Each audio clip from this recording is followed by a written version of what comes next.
अच्छा, आज हम क्लास लेते हैं अकाउंटिंग प्रिंसिपल। इस क्लास में हम दो अकाउंटिंग प्रिंसिपल एक्सप्लेन करते हैं। पहला है सेपरेट एंटिटी प्रिंसिपल और दूसरा है डुअल एस्पेक्ट प्रिंसिपल। तो देखें सेपरेट एंटिटी प्रिंसिपल क्या कहता है। According to this principle, the business is considered a separate entity apart from the owner.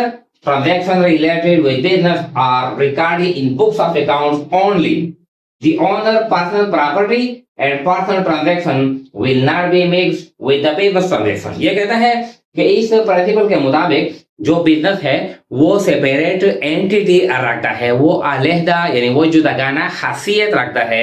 वो ट्रांजैक्शन जिनका ताल्लुक हो कारोबार के साथ हो, चाहे वो एक्सपेंसेस हो, वो एसेट हम परचेज करते हैं, सेल करते हैं, जो भी हो, लाइबिलिटी के साथ हो, रेवेन्यू के साथ हो, उनका ताल्लुक हो कारोबार के साथ हो, तो वो हम अकाउंटिंग की किताबों में रिकॉर्ड करेंगे।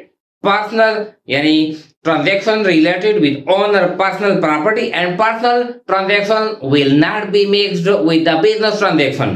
वो ट्रांजैक्शन वो लेन देन जिनका ताल्लुक मालिक के जाती जिंदगी के साथ हो, जिनका ताल्लुक मालिक के पर्सनल प्रॉपर्टी के साथ हो, तो वो हम कारोबार की किताबों में रिकॉर्ड नहीं करेंगे।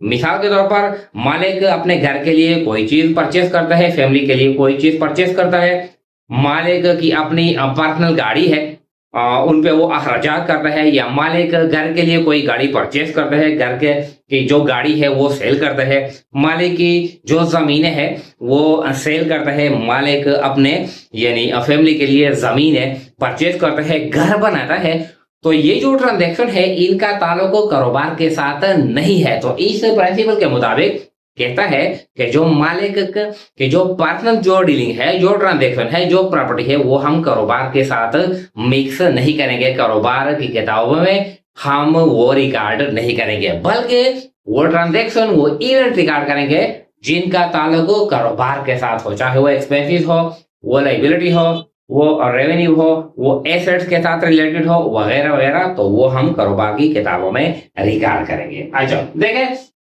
जो बिजनेस के जो ट्रांजैक्शन है, मिसाल लेते हैं बिजनेस ट्रांजैक्शन, चाहे वो एक्सपेंसेस है, एसेट है, कैपिटल है, लायबिलिटी है, रेवेन्यू है, ड्राइंग है। ये बात है कि देखें ये बिजनेस है,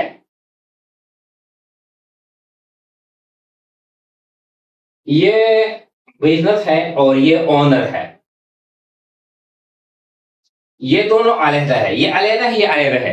अब जब मालिक के ये जो पर्सनल ट्रांजैक्शन है, ये पर्सनल ट्रांजैक्शन है, मिसाल लेते हैं ये जायदाद है, ट्रांजैक्शन है, जमीन है, गाड़ी है वगैरह, ये हम यहाँ किताबों में हम रिकॉर्ड नहीं करेंगे।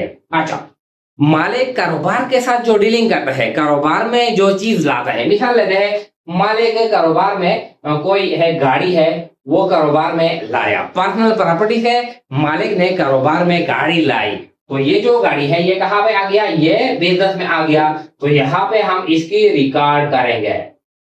क्यों रिकॉर्ड करेंगे कि अब ये बिजनेस में आ गया, ये अब हम बिजनेस की एसेट्स कंसीडर करेंगे।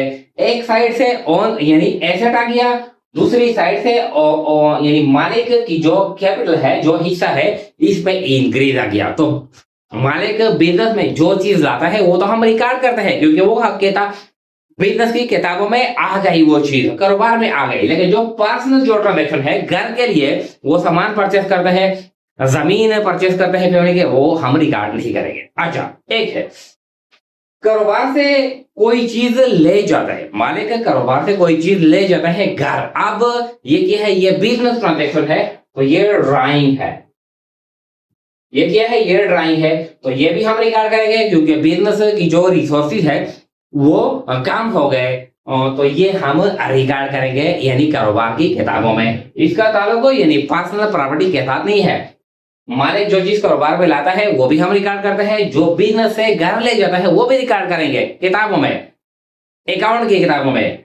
लेकिन जो मालिक के जो जाती जो ट्रांजेक्शन है, जमीन खरीदता है फैमिली के लिए, घर बनाता है, गाड़ी खरीदता है फैमिली के लिए, घर के लिए कुछ सामान परचेस करता है, तो इन ये जो ट्रांजैक्शन है इनका ताल्लुक बिजनेस के साथ नहीं है, तो ये हम कारोबार की किताबों में रिकॉर्ड नहीं करेंगे। अच्छा, ये तो क्लियर हो गया, ये तो आसान है।